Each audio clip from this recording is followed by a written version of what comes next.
BLO app का नया version आ चुका है 5.4, जिसमें दो नई चीज़ें मिली हैं हमें। एक तो पीएससी, एक डीएससी। दोनों हम जब ऐप में लॉगिन करते हैं तो हमें डैशबोर्ड पे नीचे की साइड में आपको पीएससी और डीएससी दोनों दिखाई देते हैं। तो पीएससी क्या है? पीएससी की फुल फॉर्म है फोटो सिमिलर एंट्रीज।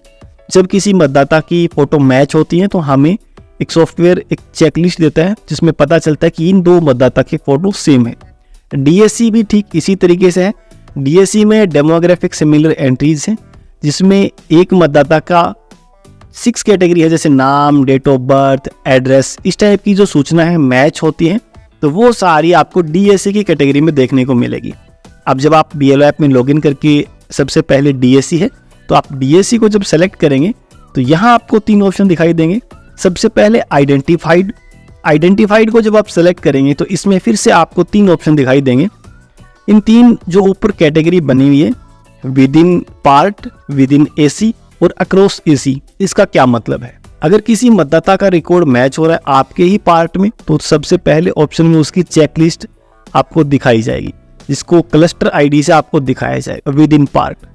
अब बीच वाला जो पार्ट है, बीच वाला जो सेक्शन है, उसमें आपको विद इन एसी दिखाई जाएगी। यानी आपके विधानसभा के अंदर अगर कोई भी 2 पार्ट में या 3 पार्ट में डेटा मैच हो रहा है किसी मतदाता का, तो उसकी क्लस्टर आईडी, उसकी चेकलिस्ट आपको यहाँ दिखाई देगी। तीसरा जो है वो अक्रॉस एसी है। इसका मतलब ये है कि आपके विधानसभा के अंदर आपके पार्ट में कोई मतदाता है, उसी का रिकॉर्ड किसी दूसरी डिस्ट्रिक्ट या स्टेट में कहीं पे भी all over the India match होता है, तो वो आपको उसके अंदर आपको चेकलिस्ट के रूप में दिखाई देगा। क्लस्टर आईडी ऊपर लिखी हुई होगी, सीरियल नंबर होगा, तो इस तरीके से आपको इनकी चेकलिस्ट दिखाई देगी। अभी जो आप देख पा रहे हैं अपनी ऐप के अंदर, उसमें आपको केवल ये जो डीएससी है वो देखने को मिलेगी। उसको प्रोसेस करने का अभी कोई बटन आपको नहीं मिलने वाला है, अभी नहीं दिख रहा है। तो आप क्या कर सकते हैं, इनके रिकॉर्ड को चेक कर लीजिए, क्या वाकई में वो जो 2 मतदाता हैं उनका रिकॉर्ड मैच हो रहा है या नहीं। अगर एक ही व्यक्ति के 2 रिकॉर्ड हैं तो आपको उसको डिलीट करना होगा, उसके लिए आपको फॉर्म 7 अप्लाई करना होता है।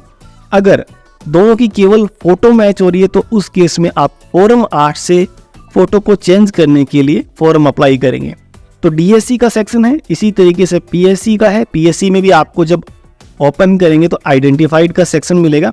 आइडेंटिफाइड को ओपन करेंगे तो आपको 3 ऑप्शन दिखाई देंगे ऊपर, with in part, with in AC और अक्रॉस एसी। आपके पार्ट में अगर कोई मतदाता का फोटो मैच हो रही है तो आपको विद इन पार्ट में दिखाई देगा।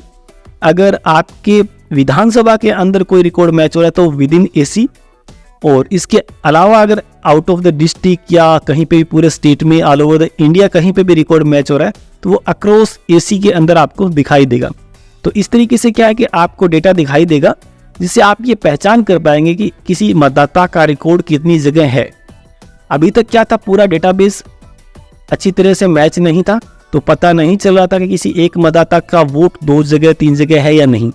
तो अब इस डीएससी और पीएससी की प्रोसेस से जो डुप्लीकेट एंट्रीज है उनको हटाने की प्रोसेस की जाएगी।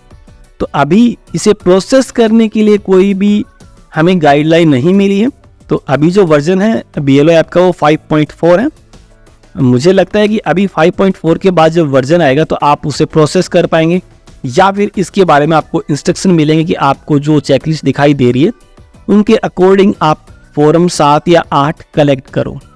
ओके, तो अभी से प्रोसेस नहीं कर सकते आप। अभी आप इसको ओपन करके समझ सकते हैं, चेक कर सकते हैं क्या कोई मतदाता आपके पार्ट के अंदर डबल है या नहीं, क्या किसी दूसरे पार्ट से आपका कोई मतदाता मैच हो रहा है या नहीं, या फिर दूसरे किसी स्टेट में आपका कोई वोटर है उसका डेटा मैच हो रहा है या नहीं।